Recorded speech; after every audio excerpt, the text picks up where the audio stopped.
Center for Food Safety in Washington, D.C., published a study on farmers sued by Monsanto for having not respected its seed patents.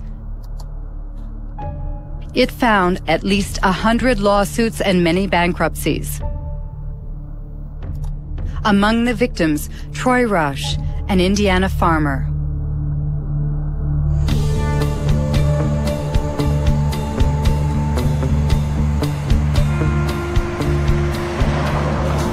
Our story starts back in 1999. A gentleman, and I use that term loosely, showed up at my mother and father's farm, and he claimed to be a private investigator hired by Monsanto. And he was out investigating farmers saving their own seed, and asked us, he'd come right out and ask us if we'd saved their seed. And we told him no, we had not, and offered up our herbicide purchases and seed purchases, all the receipts and everything. Told him where everything was purchased so he could go check it out for himself. He declined that offer.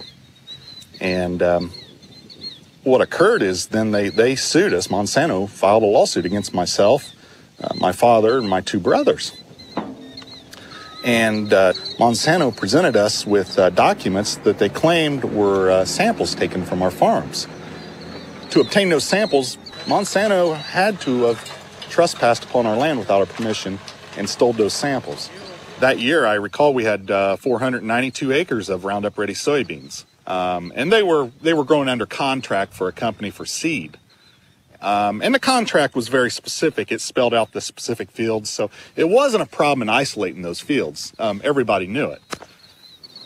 And why did you settle out of court with Monsanto? Well, after 2.5 years of this, the family was just destroyed. The stress involved in this, I mean, they're in essence threatening 5 generations of work. And if they would to prevail in something like this, it's all gone. They take it all away. They take it all away. Good morning. Morning, sir. How are you this morning, Troy? I'm well. How are you, David? Still surviving? Good.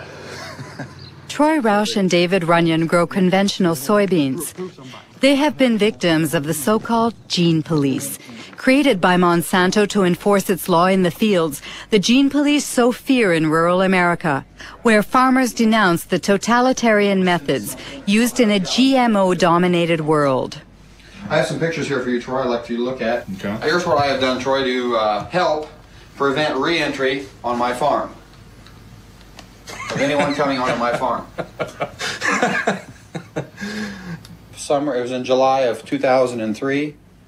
And they came, it was the latter part of July, they came to my house. It was like 7 p.m. Who came? Monsanto employees. And they presented me a business card. And they asked me a few questions about the kind of soybeans I plant, the kind of corn I plant, where I market my crops. And so I said, okay, that's the end of the conversation. Yeah, patents have changed. They've changed everything. It revolves with a relationship of trust with neighbors. That is gone. Myself, I probably only have 2 farmers that I talk to that are close to me. Are they really afraid, the farmers? Of course they're afraid. You can't defend yourself against these people. They've created a little industry that serves no other purpose than to wreck farmers' lives. Of course they're afraid. Does it mean that you're afraid, for instance, that a neighbor can snitch on you? Yes. Yes? Yeah. Yes. All you have to do is Dial 1-800. dial 1-800 Monsanto. Or no, I'm sorry, 1-800 Roundup. I remember encouraging farmers to call this toll-free number and turn their neighbor in. And why does Monsanto do that? Well, the reason they do it is control. Seeds? Yeah. They want to control the seed. They want to own life. I mean, this is the building blocks of food we're talking about.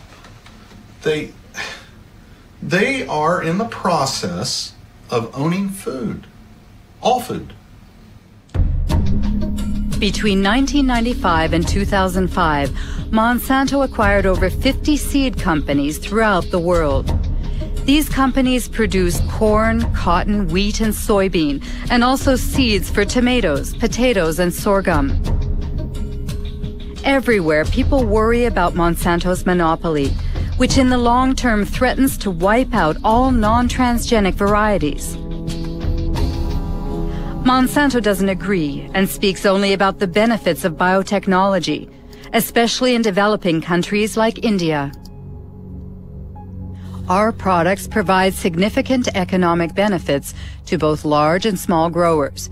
In many cases, farmers are able to grow higher quality and better yielding crops.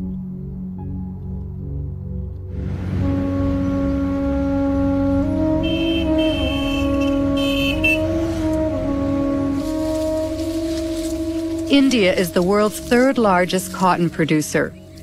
In 1999, Monsanto acquired Mahiko, the country's leading seed company. 2 years later, the Indian government authorized the sale of BT cotton under the brand name Ballguard. It is genetically modified to produce an insecticide which repels bollworms, a cotton parasite.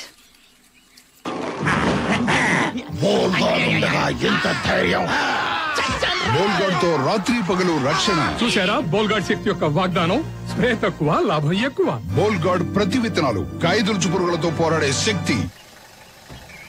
Since 2001, Kiran Sakari and Abdul Gayam have been closely following the transgenic cotton grown by small farmers in the Warangal district. Every year, the two agronomists publish a report comparing bioengineered cotton with conventional cotton in terms of yields and production costs. In 2006, the harvest was ravaged by a disease that affects transgenic cotton. This is a Ballguard field. We can see some of the rhizoctonia affected plants. You see, if you remove the bark of a healthy plant, it won't be like this, like threads. See, it's a classic example of rhizoctonia infestation. The farmers, they have never seen that. And when we were doing our study from 2001, we have noted this disease on very few samples in the BT cotton only. And as the time passed, the spread was seen more and more in the BT fields as well as some non-BT fields also. But I personally feel that there may be some interaction, undesirable interaction between the host plant where the gene was introduced and the gene which is carrying the BT. And that has introduced the weakness in the plant to not to resist this rhizoctonia. I have seen the website of the Monsanto. BT cotton reduces 78% of the pesticide reduction and pesticide consumption, and it gives to 30% better yields. But it's an utter flop. After 90 days, invariably you have to spray for bollworms, even on BT cotton. How do you explain that so many farmers are buying BT seeds? See, presently the option is is getting narrower and narrower to the farmer. During the current season, even farmer wanted to go for non-BT. There was no non-BT hybrid seed available in the market.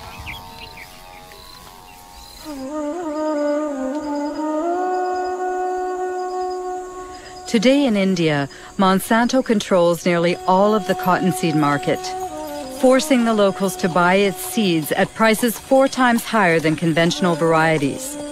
Small farmers must turn to moneylenders who charge high interest rates.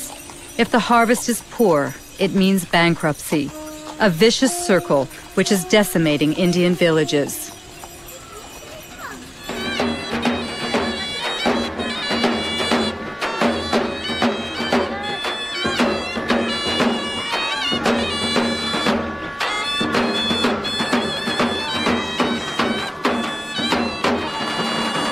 आज जे आपल्या इथं आत्महत्या झाली ती कशामुळे झाली?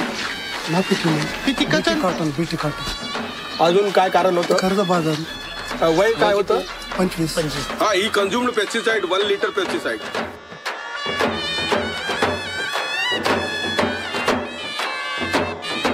पहिलं दुसरा आहे का? नाही. जगात किती झाली?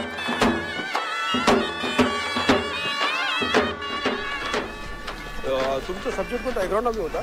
Tragedies like the one we've just witnessed occur 3 times a day in the Vidarbha region, where BT cotton was introduced in 2005. Of course, cotton farmers committing suicide is not new in India.